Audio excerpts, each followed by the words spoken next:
성경 말씀은 열왕기상 16장 21절 말씀부터 보겠습니다.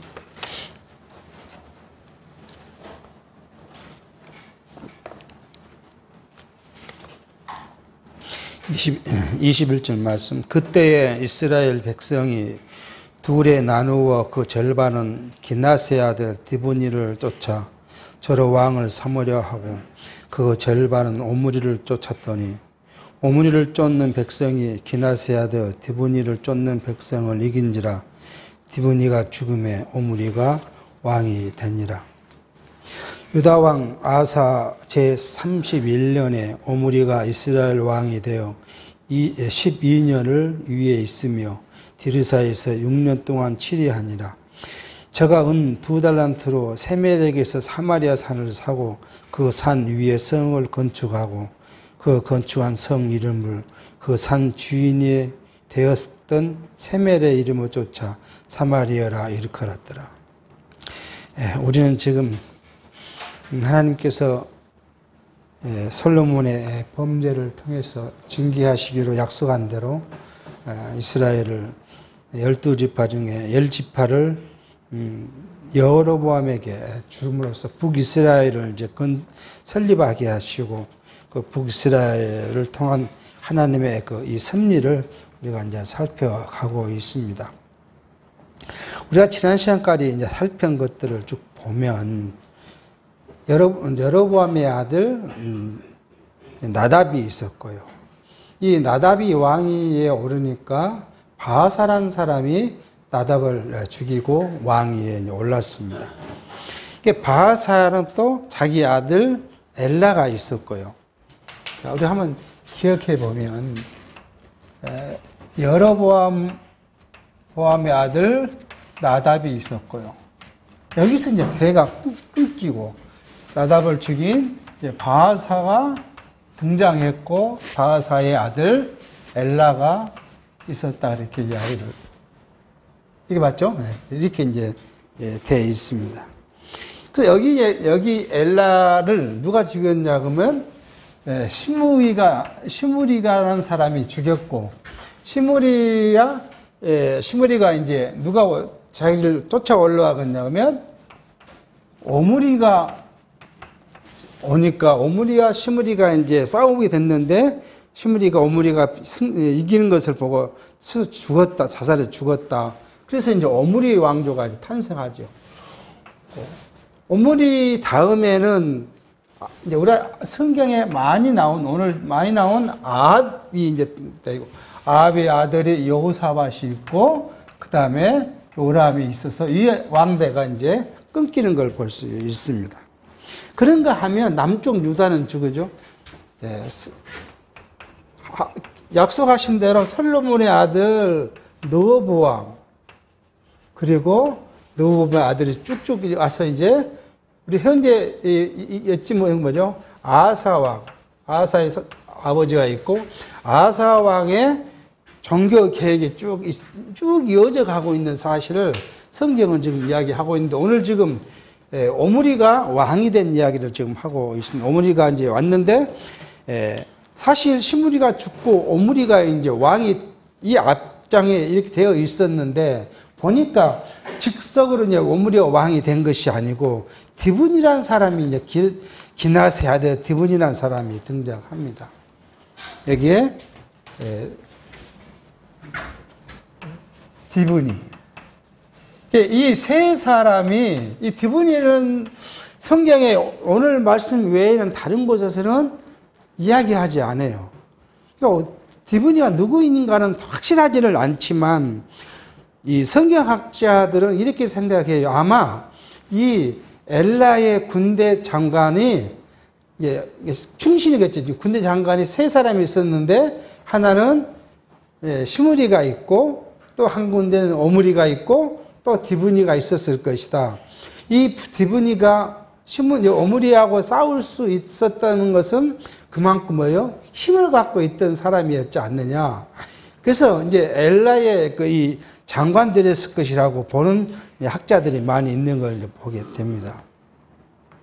그래서 이 디브니와 오므리가 싸웠는데 드므니가 이겼다. 그래서 이제 유다 왕 아사 제 31년에 오므리가 왕이 됐고, 이 오므리가 12년을 이제 했는데, 이 12년 중에서 절반은 어디에? 지금 이제 이 여로보암이 어디에 왕궁을 세웠냐면 디르사에 왕궁을 세웠거든요. 이게 디르사에서 6년을 치리하고 이제 사마리아로 천도한 다음에 여기서 6년을 도합 12년을 위에 있었다. 이렇게 성경은 이제 말씀을 합니다.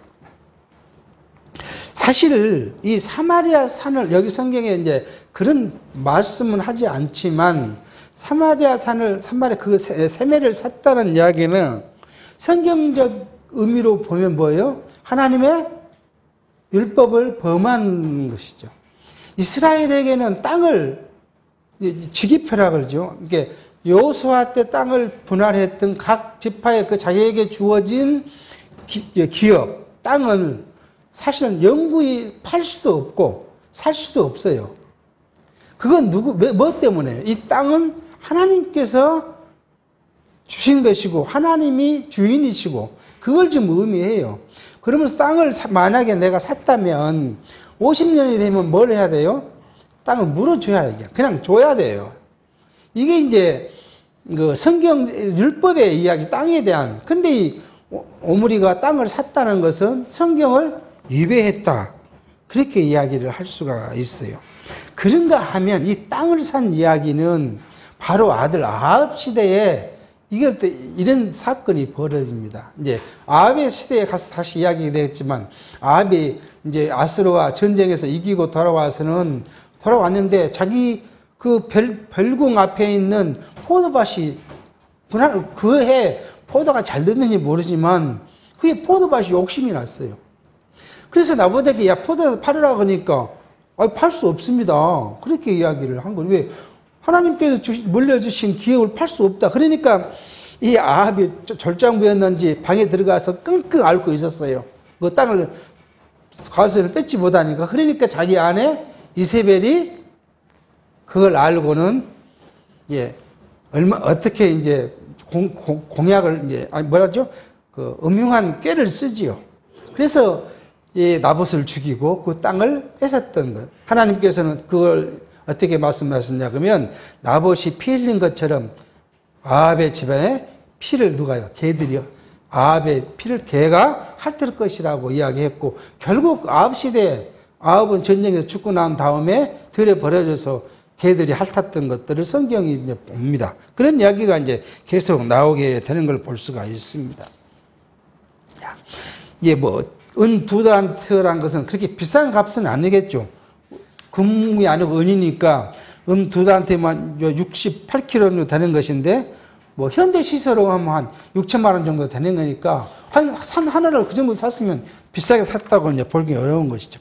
이렇게 이제 성경은 오므리가 어떤 일을 하고 악한 일을 하고 있는가를 계속 지금 이야기를 하고 있는 내용인 것을 볼 수 있습니다. 25절입니다.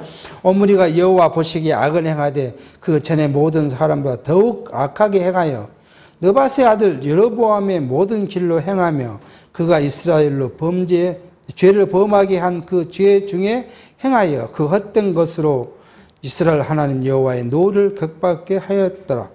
오므리에 행한 그 남은 사적과 그 베푼 권세가 이스라엘 왕 여떼지락에 기록되지 아니하였느냐. 오므리가 그 열조와 함께 잠에 사마리아 장사되고 그 아들 아합이 대신하여 왕이 되니라. 오므리가 왕이 된 후에 오므리의 행적은 뭐 전쟁 이런 것이 성경은 사실은 이야기하고 있지 않죠. 그러면은 이 지금 말씀하고 있는 의도가 뭐냐면 오므리의 그 하나님의 섭리 과정을 이제 좀 기록하고자 하기 때문에 오므리가 어떤 악한 일을 뭘 했는가 하는 것들에 대해서는 기록하지 않지만 오므리가 어떤 행정을 했냐 그러면 여로보암의 길로 행했는데 어떤 왕보다 더 악했다 그렇게 이야기를 합니다. 우리는 이걸 조금 성경을 다시 한번 이렇게 뒤집어서 이렇게 볼 필요가 있어요. 여기 오므리가 악했다고 하니까 제가 생각하는 것은 육체적으로 그가 행한 행동이 뭐 남을 속이고 죽이고 악한 행동을 했다는 이야기가 그렇게 이해하는 사람들이 많죠. 현대 교회가 그렇게 이해하는 사람이 많아요. 성경이 악했다 그러니까 어머니의 악함이 봐라. 우리는 그래서 그렇게 악하게 안 살아야 한다. 우리는 선하게 살아야 한다. 막 그렇게 가르치죠. 우리 육체의 삶을 선하게 산다는 것이 나쁘다는 이야기는 아니에요. 우리 선하게, 그리스도인답게 선하게 사는 건 좋죠. 그렇게 해야 되죠. 근데 여기에만 악했다는 건 뭐예요? 하나님의 뜻과 이 어머니의 뜻이 완전히 정반대했다는 거예요. 하나님의 뜻을 쫓지 않고 자기 뜻대로 행했다는 것을 지금 성경은 이야기하고 있는 걸 볼 수가 있습니다. 그러니까 하나님 보시기에 지금 하나님 관점이죠. 하나님 관점에서는 오므리는 뭐예요? 악한 임금이었다. 악한 자였다. 왜요? 하나님의 뜻을 쫓지 않고 자기의 뜻대로 살았기 때문에 오므리가 악한 것이라고 지금 왕이 이야기를 하고 있습니다. 근데 이 오므리의 행한 그 베푼 권세는, 오므리 베푼 권세라는 건 뭐예요?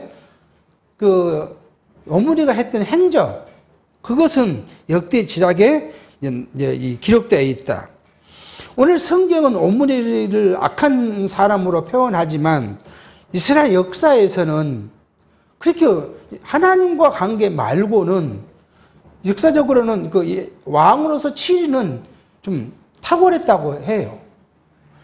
그러니까 이 오므리 시대에 누구하고요? 아합과 아사와 싸움이 없이, 남유다와 싸움이 없이 평안했고, 그리고 이 오므리가 북쪽 아합이라든지 아람과의 싸움에서는 늘 승리하는, 그리고 이제 여러 가지 제도를 계획해서 북이스라엘의 백성의 삶은 좀 나아지는 그런 그 행정은 탁월한 행정가였다고 그 역사학자들은 이야기를 해요.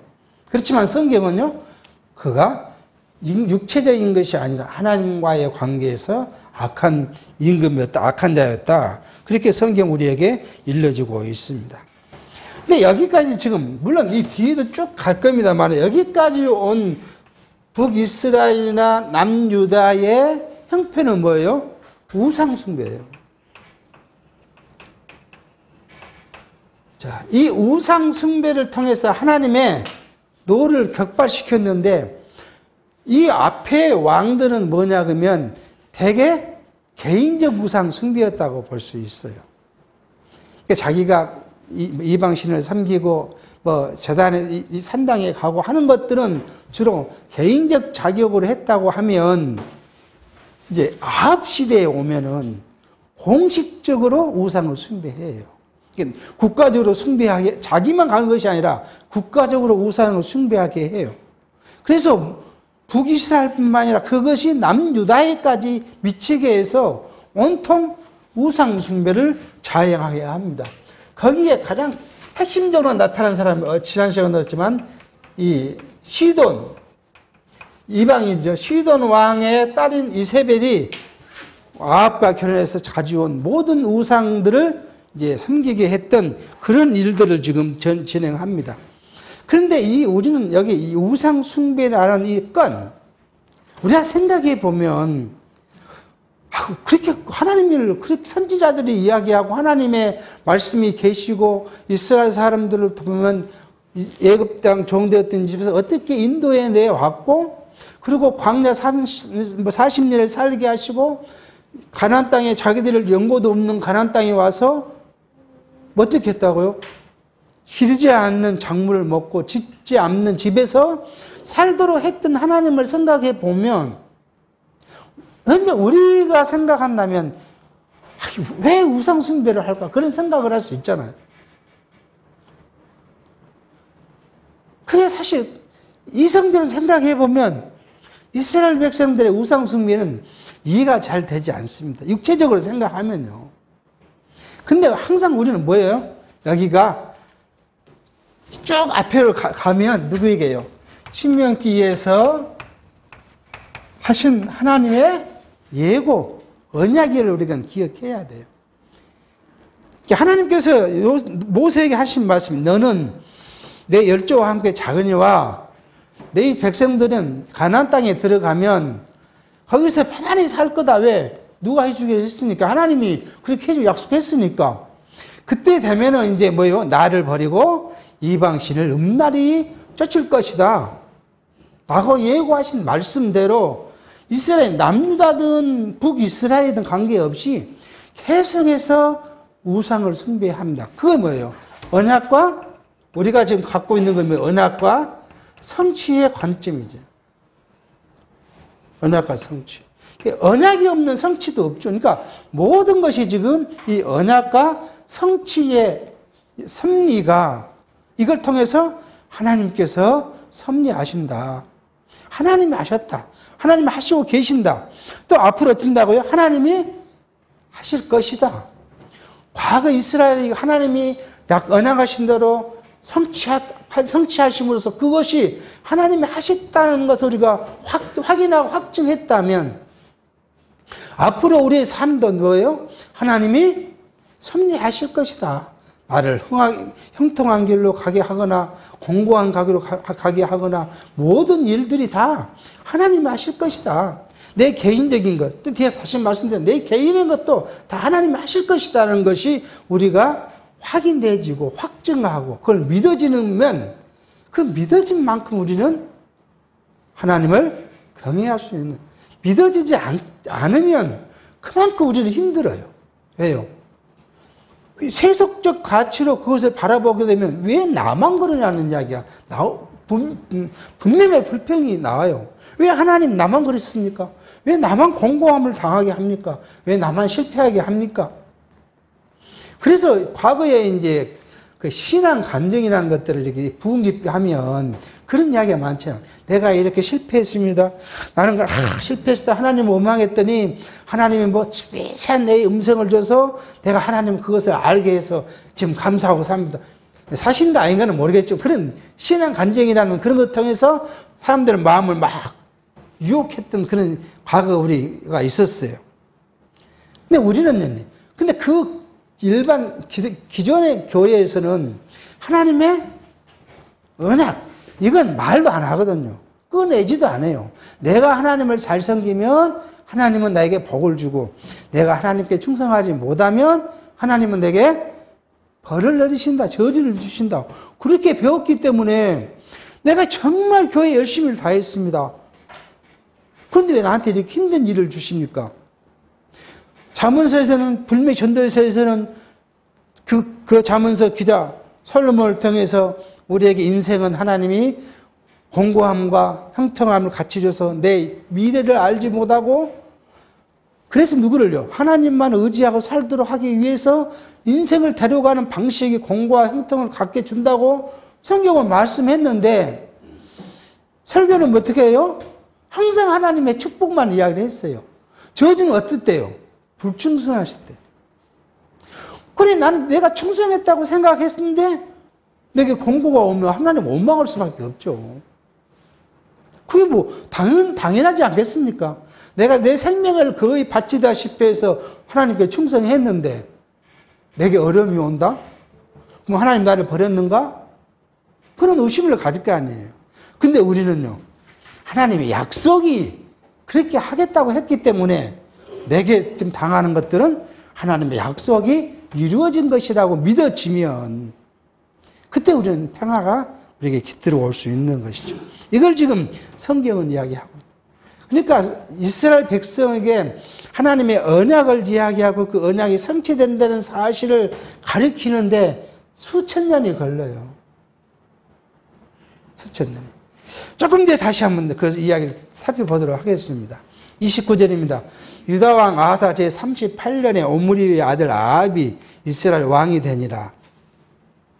오므리의 아들 아합이 사마리아에서 22년을 이스라엘을 다스리니 오므리의 아들 아합이 그 전에 모든 사람보다 여호와 보시기에 악을 더욱 행하여 느밧의 아들 여로보암의 죄를 따라 행한 것을 오히려 가볍게 여기며 시돈 사람의 왕 에밧 아르의 딸 이세벨을 아내로 삼고 가서 바알을 섬겨 숭배하고 사마리아에 건축한 바알의 사당 속에 바알을 위한 단을 쌓으며 또 오산의 목상을 만들었으니 저는 그 전에 모든 이스라엘 왕보다 심히 이스라엘 하나님 여호와의 노를 격발하였더라. 성경은 아합의 우상 숭배 이 범죄가 그 모든 사람보다 더했다. 그렇게 지금 이야기를 합니다.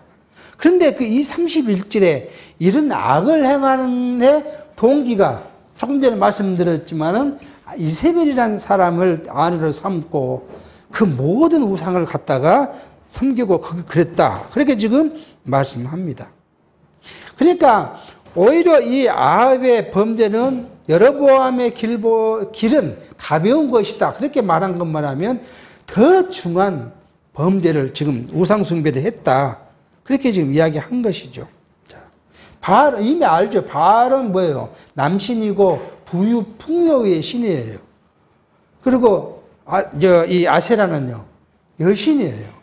그러니까 이방 신, 자꾸 이야기하지만 남창과 기생이 뭐냐 그러면 우상 숭배의 한 방법이에요. 그러니까 신전에 남창이 있었고 기생이 있는 기생은 이제 여사제예요. 그래서 그들이 신을 섬기는 방식이 뭐냐면 호름하고 술 취하고 방탕한 것이 그게 이제 우상 숭배의 한 방식이에요. 그 왕이 하나님, 그 앞에도 말씀을 드렸지만 하나님의 전에 가서 제사를 지내는데 만약 하나님이 이렇게 명했다면 왕이 우상 숭배를 덜 할 수도 있을 거예요. 왕이 가서 제사를 집례할 수 있도록 하나님 허락을 했다면 왕이 딱 백성들 보는 데서 양을 딱 잡고 소를 잡고 각을 떠서 그리고 피를 뿌리고 그놈을 가서 불태워서 하나님께 제사를 왕이 지낸다면 얼마나 그 좀 위대하게 보여요. 그러면 왕이 가서 뻐기고 자기가 그걸 하겠죠. 그리고 뭐요? 성전에다 뭘 만들어요?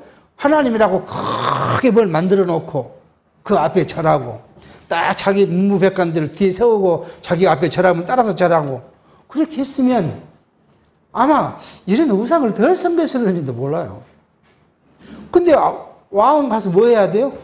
재물 갖고 가서 딱 주면 제사장과 내인들이 잡고 피 뿌리고 다 하고 왕은 멀뚱히 있어야 되잖아요, 거기에. 그리고 다 하고 나서 이제 제사의 성격에 따라서 어떤 것은 재물을 주면 먹고 평민과 왕과 다를 바가 하나도 없죠. 그게 왕이 하나님의 전에 가서 제사 지는 게 즐겁겠습니까? 아니면 이방 신전에 가서 제사 지는 것이 더 재밌겠습니까? 육체로 보면 이방 신전에 가서 제사 지는 것이 훨씬 재밌죠, 그게. 북도 치고 노래도 춤도 추고 막 여자 남자가 나와서 난리를 치는 그런 것이 더 훨씬 재밌지 않겠습니까? 그러니까 하나님이 왜 계명을 주실 때 너희는 우상을 어떤 형상이든지 말고 거기에 절도하지 말고 그렇게 했을까? 그런 거죠. 그렇게 했으면 오늘 신구약 66권도 지금은 본질을 다른 이야기를 하고 있을는지도 몰라요. 다 변질돼가지고. 하나님의 뜻은 오로지 딱 한 가지밖에 없는 거. 자기를 나타내 보여준 사실대로 자기가 계시한 대로 나타나 보여주신 것인데 그걸 육체적으로 뭘 하도록 만약 허락했다면 모두가 다 하나님의 뜻과 다른 일들을 우리가 지금 하고 있었는데 모르겠다는 생각을 합니다. 그래서 우상숭배 하는 그 하나님의 그 말씀은 아예 아무것도 하나님에 대해서 아무것도 만들지 말고 거기에 절도하지 말라고 명령하셨던 것이 아닌가 하는 생각을 해보게 합니다. 34절입니다. 갑자기 이상한 이야기가 하나 나옵니다. 그 시대에 베델 사람 히엘이 여리고를 건축하였는데 저가 그 터를 쌓을 때 맏아들 아비람이 이뤘고 그 문을 세울 때에 말제 아들 수굽을 이뤘으니 여호와께서 눈의 아들 여호수아로 하신 말씀과 같이 되었더라. 갑자기 지금 이 왕들의 이야기가 나오다가 베델에 어떤 사람이 하나 있었는데, 그죠? 베델에 히엘이라는 사람이 있었는데 그 사람이 여리고 성을 쌓을 때, 처음에 쌓으려고 할 때 그 장자가 죽고 문을 달 때 둘째가 죽었다. 근데 이것이 뭐라고요? 여호수아의 말같이 되었더라. 그렇게 이야기를 합니다. 자, 우리 한번 이거 여호수아 말이 뭔가를 살펴야죠. 여호수아 6장 26절에 이렇게 말합니다. 여호수아가 그때에 맹세로 무리에게 경계하여 가로되 이 여리고 성을 누구든지 일어나서 건축하는 자는 여호와 앞에서 저주를 받을 것이라. 그 기초를 쌓을 때에 장자를 이룰 것이요 문을 세울 때에 계자를 이루라 하였더라. 무슨 이야기예요? 가나안 땅을 들어갈 때 처음 이스라엘 백성들이 점령하는 걸 뭐 여리고성이었잖아요. 여리고성은 이스라엘 백성들이 칼로 점령한 것이 아니라 하나님의 능력으로 점령한 것이에요. 그 방법이 뭐였죠? 매일 벗기를 앞에 세우고 제사장들이 따르고 백성들이 따라서 한 바퀴 돌고 일곱째 날은 일곱 바퀴 돌고 소리를 질렀더니 여리고성이 무너졌다. 성경 우리에게 이제 그렇게 보여줬어요. 그런데 그 여리고성에 이제 떠날 때 여호수아가 백성들에게 하나의 예표를 만드는 거예요. 앞으로 이 여리고성 하나님이 이게 무너뜨렸기 때문에 누구도 이걸 다시 옛날처럼 건축해서는 안 된다. 이 여리고성은 무엇의 대명사예요? 이방에 대한 대명사였어요. 그렇기 때문에 다시는 이것을 건축하지 말라고 했다. 그런데 그의 건축하는 자는 보면 기초를 넣을 때 큰아들이 문을 넣던 두 번째 아들이 죽을 것이라 했는데 베델의 힐이라는 사람이 그걸 건축을 하다가 첫째와 둘째가 죽었다. 이것이 여호수아가 말한 것 같이 되었다.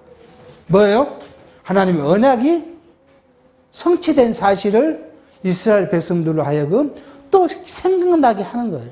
이 사건이 뭐예요? 우리가 예를 들어서 이 여리고성의 멸망이 한 언제 1400년, 1405년 이 정도로 우리가 생각해 보면요. BC 1405년. 오늘 지금 이때가 어느 때쯤 되나요? 아합 왕이 될 때가 된 한 860년 정도 돼요. BC 860년. 그러면 몇 년이에요? 560년 됩니까? 560년.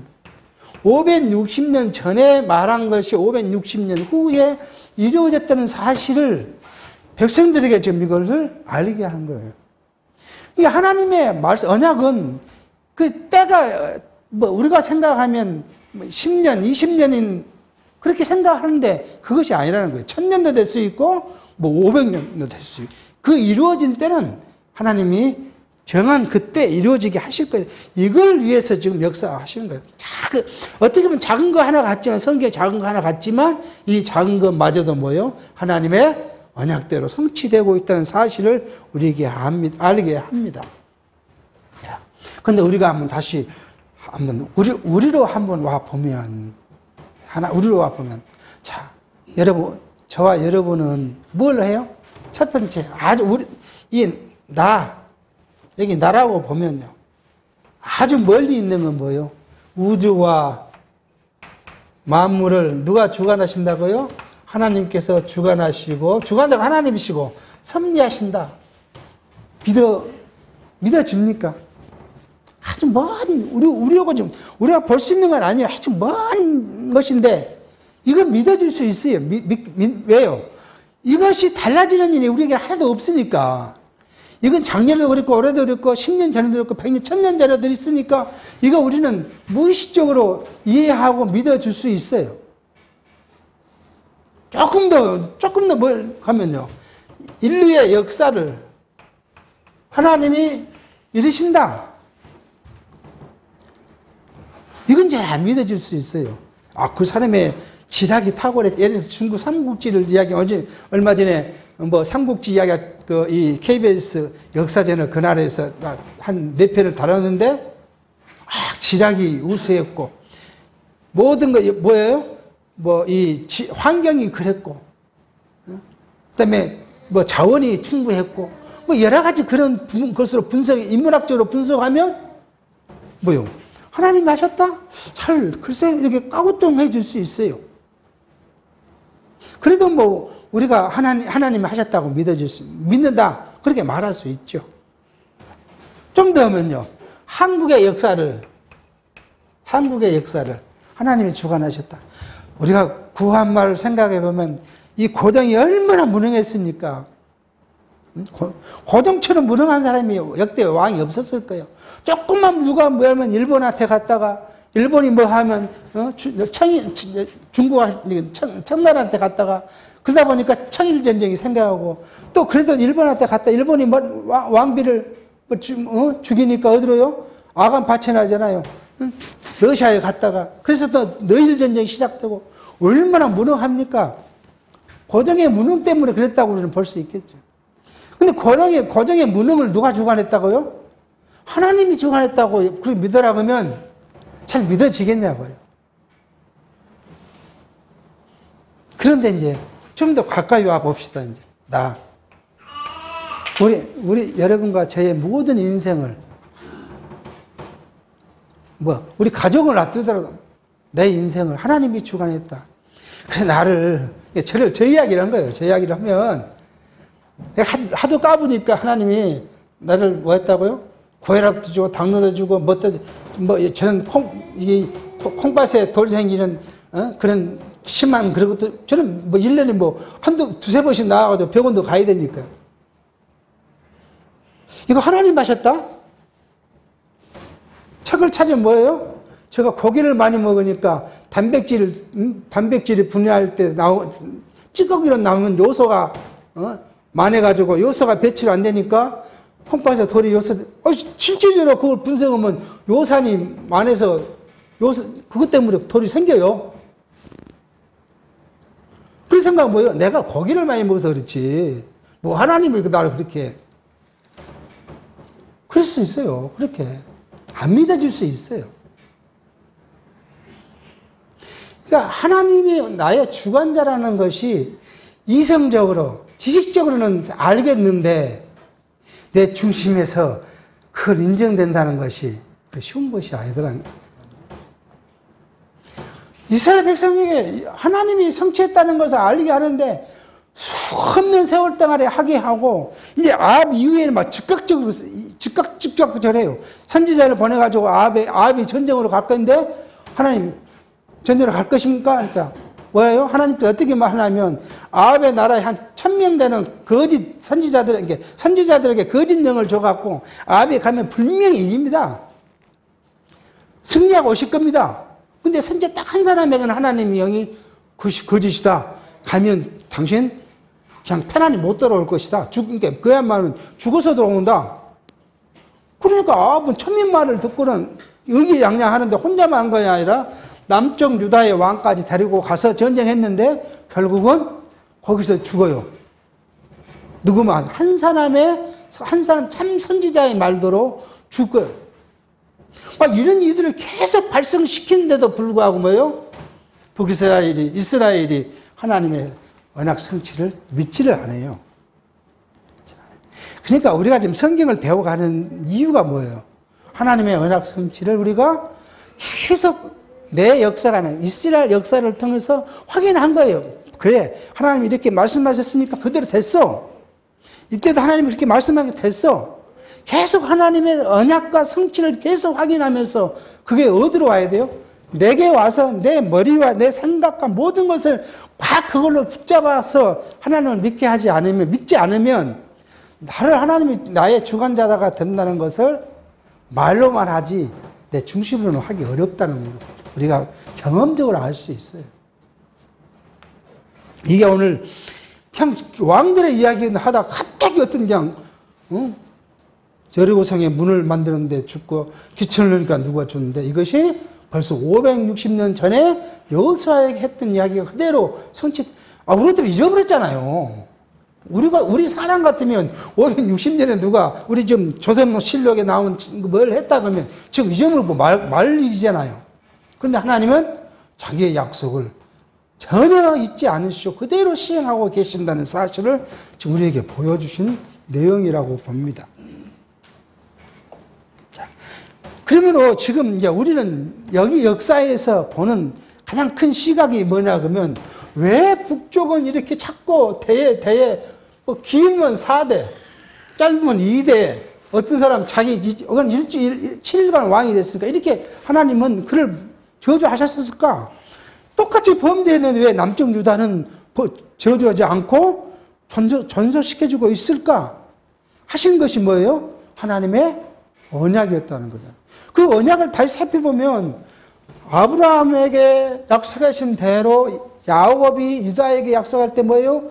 창세기 49장 10절에 홀이 왕의 지팡이가 네 자손에게서 떠나지 않을 것이다. 그런데 그 기간은 뭐냐 그러면 그리스도가 오실 때까지 그것이 끊어지지 않을 것이라는 하나님의 약속. 그 다음에 누구에게요? 나단 선지자가 다윗 왕에게 했던 약속. 그 약속대로 그 백성의 이쪽은 보존해 주시고 이쪽은 멸망케 한데 이 또한 뭘로요? 이 계명을 주시다 하나님께서 이자에 했어요. 나를 사랑하는 자에게는 은혜를 베푸는데 수천 대까지 이르게 할 것이고 나를 미워하는 자에게는 그 죄를 갚되 3, 4대까지 이르게 하겠다 하신 하나님의 계명의 약속대로 여기는 3, 4대의 그 죄를 값을 끝내주는 것이고 여기는요 사랑하기 때문에 수천 대까지 보존해 주신다는 그 약속이 그대로 성취된다는 사실을 성경을 통해서 이야기를 하고 있고 우리는 이것을 지금 확인해 가고 있는 사실이라는 것을 우리가 볼 수가 있겠습니다. 이렇게 이제 북이스라엘의 지금 북이스라엘 19대 왕까지인데 이제 전반기 왕들의 떡들을 이제 살폈습니다. 그러면 북이스라엘의 이제 북왕조죠. 북이스라엘 왕조에 대한 하나님의 교훈. 교훈 그러면 우리는 뭐예요? 선지자를 통해서 하나님께서 교훈으로 말씀하시는 것을 살펴갈 것입니다. 역대 이제 열왕기상 17장에서부터는 하나님께서 다윗 왕조를 일탈케 해서 세우신 그 왕조가 우상숭배하고 이런 것에 대해서 하나님은 어떻게 교훈하고 징계하시고 그 저주하는 일을 어떻게 성취해 가시는가를 살펴갈 거예요. 그게 이제 북이스라엘 왕조에 대한 하나님의 교훈을 이제 살피려고 합니다. 이게 하나님께서는 북왕조를 교훈하는데 한 패턴이 있어요. 하나님께서는 그냥 한 것이 아니라 첫째는 뭐냐 그러면은 어떤 표적을 보여줘요. 표적을 이제 보여주시죠. 그리고 이 표적을 통해서 예언을 해요. 어떻게 될 것이다. 예언을 합니다. 그리고 이 예언대로 뭐예요, 이제? 저주해요.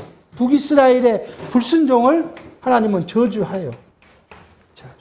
그리고 저주한 걸 통해서 뭐예요? 다시 표적을 보여주세요. 이것이 북이스라엘에 대한 교훈에 대한 패턴이에요. 계속 이제 이 뒤에 말씀들은 이런 형태로 합니다. 자, 두 번째로는 하나님께서 예언해 주시는데 그 예언을 여기는 예언하는데 예언의 방식이 뭐냐 그러면 어떤 이 전쟁에서 승리할 것이다. 이웃 나라가 쳐들어와요. 북쪽이 쳐들어오면 전쟁으로 나갈 것입니까? 나가라. 이길 것이다. 그런 이야기를 이제 예언해 줘요. 그러면서도 하나님은 그걸로 끝난 것이 아니라 이 저주를 아울러 또 줘요. 그러니까 계속 생각할 수 있도록 뭘 합니다. 그리고 이런 과정에서 뭘 주냐면 조금 전에 말한 대로 거짓 예언을 하게 해요. 거짓 예언과 참 예언을 하게 해요. 자, 우리는 어디로 가야 되냐 그러면 신명기에 또 그렇게 말씀하시잖아요. 하나님께서는 뭘 우리에게 주셨냐 그러면 선지자가 말하는 일이 증언, 확실한 증거가 생기지 않으면 그건 선지자 지 마음대로 한 이야기다. 그러면 선지자 얘기를 듣고 너희는 뭐라고요? 두려워하지 마라. 그렇게 말씀하셨던 걸 또 기억해 봐요. 그러니까 아무리 선지자라고 해도 거짓 예언이 되면 이건 지 마음대로 하는 것이죠. 물론 하나님께서는 조금 전에 말씀드렸지만 거짓 영을 이 사람들을 보내니까 거짓 예언을 하게 해요. 그리고 참 하나님의 영이 참 영이 임하는 선지자가 진실된 예언을 하게 해서 하나님이 하신다는 것을 알게 이제 하시는 방법이죠.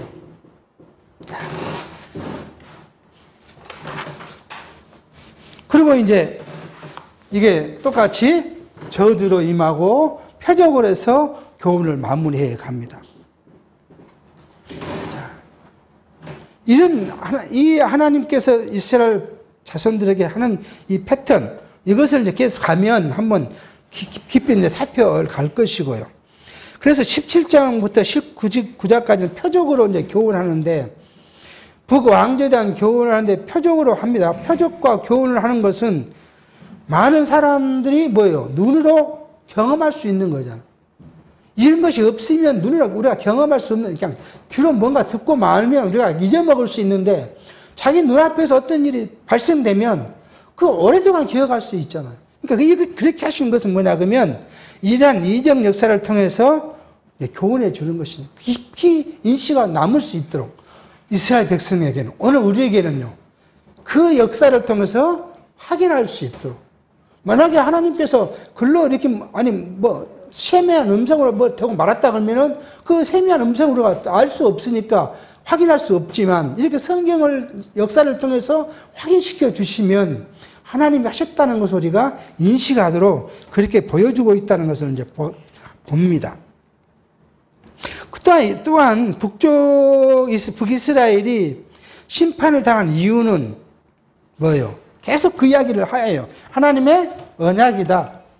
그리고 그 언약이 성취된 이것 통해서 북쪽 이스라엘은 계속 심판 받는 것을 이제 그들에게 알게 합니다. 이게 교훈의 목적이라는 걸 볼 수 있습니다. 이스라엘 왕국, 그 지역에 지금 조금 전에 거짓 선지자 이야기하는데, 거짓 선지자가 나타나서 백성을 현혹할 때 그 거짓 선지자들이 말한 것에 대해서 증언이 없다. 그래서 증언이 없기 때문에 거짓이다. 그렇게 이제 우리는 지금 이야기합니다. 이렇게 하신 이유는 뭐냐 그러면 우상숭배에 대한 하나님의 확실한 경계가 뭐냐 하는 것을 우리에게 나타나 보여준다고 보는 겁니다. 그래서 그 첫 번째는, 그래서 이게 무엇을 대한 예표냐 그러면 이게 다 뭐예요? 그리스도에 대한 예표로서의 모형과 그림자다. 선지자가 참 말씀을 하시고 그것이 증언이 일어난다는 모든 일은 참 선지자로 오실 그리스도에 대한 예표로서의 모형과 그림자다라는 것을 우리가 생각해야 합니다. 그래서 이제 예수께서 변화산에 올라가서 누구를 만났어요? 모세와 엘리야를 만났고, 거기가 하도 좋으니까 예수를 따라갔던 사람 여기다 장막을 짓고 삽시다. 그런 얘기. 그래서 모세를 만나고 엘리야를 만났는데, 엘리야는 누구의 대명사예요? 선지자의 대명사죠. 천사. 모세는요, 예언에 대한 대명사라는 것을 우리가 생각해 보면서, 첫 번째 표적은 이제 이 엘리야를 통해서 나타납니다. 7장 1절입니다. 길르앗에 우거하는 자 중에 디셉 사람 엘리야가 아합에게 고하된 나의 섬기는 이스라엘 하나님 여호와의 사심을 가리켜 맹세하노니 내 말이 없으면 수년 동안 우루가 있지 아니하리라 하니라. 하나님의 선지자 엘리야, 디셉 사람 엘리야에게 하나님께서 말씀을 주셨는데 누구에게 가서요? 아합에게 가서, 아주 고약한 아합에게 가서 어떻게 해야 하냐? 내가 만약에 다른 말 하지 않으면 이제부터 수년간은 비가 내리지 않으면 뭐 해야 돼요? 기근이 생길 거 아니에요. 고통을 당신이 받을 것이다. 그렇게 지금 이야기를 한 말씀을 볼 수 있습니다. 엘리야의 고향이 어디요? 디셉이죠. 디셉. 디셉은 정확한 현 지역은 알 수 없지만 동쪽, 이스라엘의 동쪽 이렇게 되어 있으면 이 동쪽 이걸 길르앗이라 그러잖아요. 길르앗 지방이 어느 한 곳일 것이다. 그렇게 지금 길르앗 디셉이니까 그렇게 이야기를 합니다. 자, 오늘부터 이 디셉 사람 엘리야가 등장합니다. 엘리야가 등장한 후에 그 다음에 누가 등장했어요? 엘리야를 따르던 엘리사가 등장하겠죠. 그러니까 이때의 기적과 이적이 굉장히 많이 나타나 있는 것을 볼 수 있어요. 곧 이것은 누구예요? 엘리야가 하나님의 보내심을 받은 참 선지자이다. 그러므로 하나님께서 엘리야를 통해서 하신 언약이 분명히 성취될 것이다. 이것을 나타내 보여주는 내용이라고 좀 볼 수 있겠습니다. 자, 2절입니다. 7절까지만 우리가 잠깐 살피겠습니다. 2절 여호와의 말씀이 엘리야에게 임하여 가라사대 너는 거기서 떠나 동으로 가서 요단 앞 그리 시내가에 숨고 그 시내물을 마시라. 내가 까마귀들을 명하여 거기서 너를 먹이게 하리라. 제가 여호와의 말씀과 같이 하여 곧 가서 요단 앞 그리 시내에 머물매 까마귀들이 아침에도 떡과 고기를 저녁에도 떡과 고기를 가져왔고 제가 시내를 마셨더라. 땅이 비가 내리지 아니하므로 얼마 후에 그 시내가 마르니라. 예, 아합이 이 엘리야를 죽이려 했겠죠. 저주하고 가는 엘리야가 가만 놓겠습니까? 그러니까 하나님이 엘리야에게 뭐냐면 그리 시내가에 가서 거기서 숨어 있어라. 내가 먹을 걸 까마귀 때문에 물어도 주겠다. 근데 실제 지금 그리 시내가 정확히 어디 있는지는 잘 알지를 못합니다. 근데 현대에 그리 시내가 있어요. 현대에도 이제 그리 시내 지도에 보면 있는데 이 엘리야가 이 기럇 사람이라는 것을 생각해 보면 지금 현재 성경 지도를 보면 이 기럇 여기에 그리 시내가 하나 있어요. 예, 여기 실제 이 있는지 아니면 여기 어디 다른 곳인지는 정확히 알 수 없지만 이 엘리야가 기럇 사람이라는 걸 봤을 때 이 그리 시내가 아마 그쪽 어디에 있었을 것이다 하는 것을 지금 우리가 볼 수 있습니다. 이 또한 장차 선지자이신 예수께서 숨으실 것에 대한 예표와 그림자라는 거예요. 예수께서 어떻게 했다고 말씀을 전보고 다니니까 막 무리들이 쫓아왔죠. 요한복음 8장 59절에 보니까 저희가 돌을 들어 치려 하거든 예수께서 숨어 성전에서 나가시더라. 요한복음 22장 36절에는 너희에게 아직 빛이 있을 동안에 빛을 믿으라. 그리하면 빛의 아들이 되리라. 예수께서 이 말씀하시고 저희를 떠나가서 숨으시니라. 그렇게 성경은 말씀해. 근데 그리스도께서 나서 하실 일에 대한 예표로서 모형과 그림자. 그래서 예수께서는 뭐라고 하세요?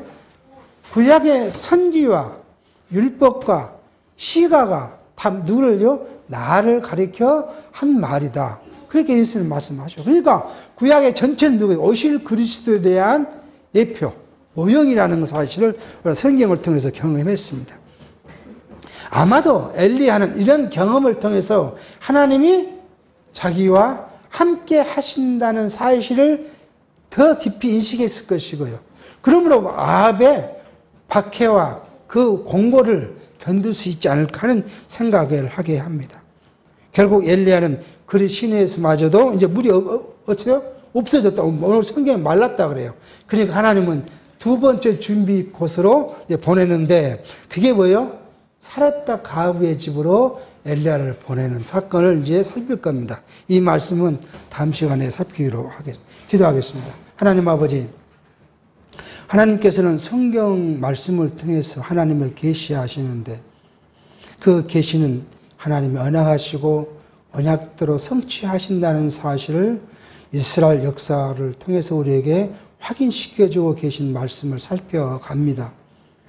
이 말씀 우리가 지식으로 받는 것이 아니라 심중에 새기게 하여 주시사 우리의 삶 자체, 내 인생의 모든 생로병사의 모든 일들이 하나님의 주관과 섭리 가운데서 또 하나님의 그 계획이 그대로 이루어진다는 사실을 우리가 믿고 그럼으로써 우리에게 오는 시련과 공고와 또는 형통이 하나님으로부터 왔다는 사실을 인식해서 하나님만을 의지하며 하나님만을 경외하며 하나님을 섬기는 우리의 삶이 되어지도록 성령이 우리에게 힘을 주시고 인도해 주셨기를 바라옵고 예수의 이름으로 기도하옵나이다. 아멘.